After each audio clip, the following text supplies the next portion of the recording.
members of the CWC, Ashok Gehlotji, Govind Singh Dotasaraji, friends and colleagues who have come from different parts of the country, I would like to add my welcome to you too. इसको थोड़ा पीछे करना.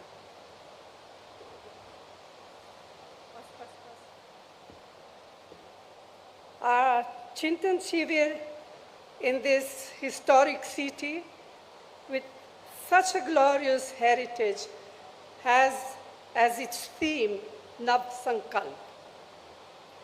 It gives us an opportunity to discuss amongst ourselves the numerous challenges that the country is facing as a result of the policies of the BJP and of the RSS and its affiliates. It is also an occasion to deliberate on the many tasks ahead of us. So it is both a Chintan about national issues and a meaningful Atma Chintan about our party organization. I am well aware that many of our colleagues wanted to be here with us, but we had to limit participation for a variety of reasons. But I'm sure they will understand. And not being here does not in any way devalue the role they are playing in our organization. Friends, by now it has become abundantly and most painfully clear what Prime Minister Modi and his colleagues really mean by their frequently repeated slogan, maximum governance, minimum government. It means keeping the country in a state of permanent polarization, compelling people to live in a constant state of fear and insecurity. It means viciously targeting, victimizing, and often brutalizing minorities who are an integral part of our society and are equal citizens of our republic. It means using our society's age-old pluralities to divide us and subverting the carefully nurtured idea of unity in diversity. It means threatening and intimidating political opponents, maligning their reputation, jailing them on flimsy pretext, misusing investigative agencies against them. It means eroding the independence and professionalism of all institutions of democracy. It means the wholesale reinvention of history, the constant denigration of our leaders, especially Jawaharlal Nehru, and the systematic moves to distort, deny, and destroy their contributions, their achievements, and their sacrifices. It means glorifying the killers of Mahatma Gandhi and their ideologues. It means the blatant undermining of the principles and provisions of our nation's constitution, of its pillars of justice, liberty, equality, fraternity, and secularism. It means turning a blind eye to continued atrocities across the country on weaker sections, especially Dalits, Adivasis, and women. It means using fear to make the bureaucracy to make corporate India, to make civil society and sections of the media fall in line. It means more empty slogans, diversionary tactics, and utter silence on the part of an ever so eloquent Prime Minister when the healing touch is most needed. It is not just the undermining of our long-cherished values embodied in the Constitution that are now at grave risk. The fires of hatred and discord that are being ignited have taken a heavy toll on people, on their lives.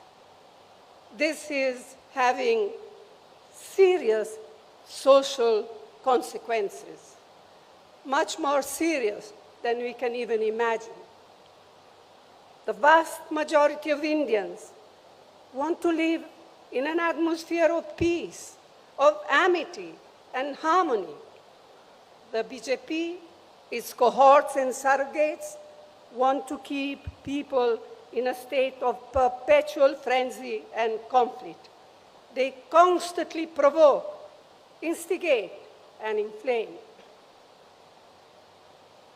We have to combat this growing virus or divisiveness that is being maliciously and mischievously spread. This we must do at all costs.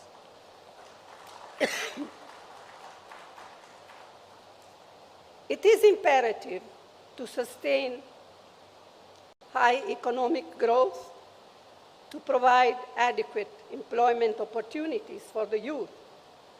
We must generate revenues needed for the welfare programs and improve the standard of living. But the worsening environment on social illiberalism and bigotry shakes the very foundation of economic growth. Starting with the disastrous demonetization on November 2016, the economy has been at a steep downslide. A large majority of MSMEs have been crippled. Unemployment has risen alarmingly, and for the first time, it appears that vast numbers of people have simply given up hope of finding jobs. Whatever support the central government has been able to provide in the past 2 years to people has been on account of most of the UPA programs, and to name just two of them, the Mahatma Gandhi Narega, the employment scheme, and the national food security. The sheer tenacity of farmers and their organization compelled the Modi government to repeal the 3 black laws. The Congress Party stood by them steadfastly throughout their long struggle, both within Parliament and outside. But the promises made by the Prime Minister to the farmers when they withdrew their agitation have yet to be fulfilled. Meanwhile, it looks as if procurement of wheat this year will fall steeply, threatening the very foundations of our national security, food security program. Prices of essential items of mass communication, of mass consumption, like cooking gas, cooking oil, pulses, vegetables, fertilizers, petrol, and diesel, continue their upward march, placing an intolerable burden on crores of families. Public sector companies built up with such careful planning with economic and social objectives in mind by earlier Congress government are now being privatized with a vengeance and to a chosen few. This will have disastrous consequences. Among other things, this means that one avenue for assured employment for scheduled castes and scheduled tribe will get totally closed. अब मैं कुछ बातें हिंदी में कहना चाहूँगी। तो साथियों, हमारे इस महान और सशक्त संगठन से समय समय पर अपने लचीलेपन को दर्शाने की उम्मीद की जाती रही है और हर बार हमारे संगठन ने असरदार तरीके से अपनी प्रतिक्रिया दर्शाई है। एक बार फिर हमसे यह उम्मीद की जा रही है कि हम अपना साहस, हौसला और समर्पण की भावना का परिचय दें। लेकिन आज जो हमारे संगठन के सामने परिस्थितियां उत्पन्न हुई है, वे अभूतपूर्व है। असाधारण परिस्थितियों का मुकाबला असाधारण तरीके से ही किया जा सकता है, इस बात के प्रति मैं पूरी सचेत हूँ। हर संगठन को न केवल जीवित रहने के लिए बल्कि बढ़ने के लिए भी समय समय पर अपने अंदर परिवर्तन लाने होते हैं। हमें सुधारों की सख्त ज़रूरत है। रणनीति में बदलाव, ढांचागत सुधार और रोज़ाना काम करने के तरीके में परिवर्तन। एक तरह से यह सबसे बुनियादी मुद्दा है। लेकिन मैं ये भी जोर देकर कहना चाहती हूँ कि हमारा पुनरुत्थान सिर्फ विशाल सामूहिक प्रयासों से ही हो पाएगा और वो विशाल सामूहिक प्रयास ना टाले जा सकते हैं, न ही टाले जाएंगे। यह शिविर इस लंबे सफर में एक प्रभावशाली कदम है। हमारे लंबे और सुनहरे इतिहास में आज एक ऐसा समय आया है जब हमें अपनी निजी आकांक्षाओं को संगठन के हितों के अधीन रखना होगा। पार्टी ने हम सभी को बहुत कुछ दिया है। अब समय है कर्ज उतारने का। मैं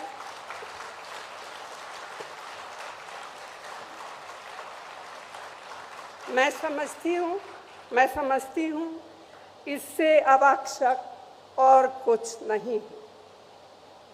तो साथियों, मैं आप सबसे आग्रह करती हूँ कि अपने विचार खोलकर रखें,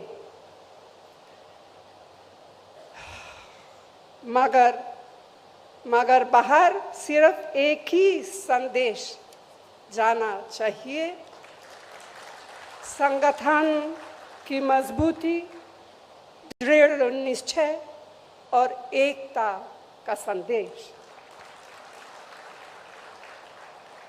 यह निश्चय बरकरार रखना होगा। हाल में मिली नाकामयाबियों से हम बेखबर नहीं हैं, ना ही हम बेखबर है उस संघर्ष से या उस संघर्ष की कठिनाइयों से जिसे हमें करना है और जीतना है। लोगों की हमसे जो उम्मीदें हैं उनसे हम अनजान नहीं हैं। व्यक्तिगत और सामूहिक रूप से यह प्रण लेने के लिए हम एकत्रित हुए हैं। हम देश की राजनीति में अपनी पार्टी को फिर से उसी भूमिका मिलाएंगे जो भूमिका पार्टी ने सदैव निभाई है और जिस भूमिका की उम्मीद इन बिगड़ते हुए हालातों में देश की जनता हमसे करती है। हम यहाँ पूरी विनम्रता के साथ आत्मा निरीक्षण तो कर रहे हैं, लेकिन आज हम तय करें कि जब हम यहाँ से निकलेंगे तो हम एक नए आत्मविश्वास, एक नई ऊर्जा के साथ और एक नई प्रतिबद्धता से प्रेरित होकर निकलेंगे। आप सबको बहुत बहुत धन्यवाद। जय हिंद।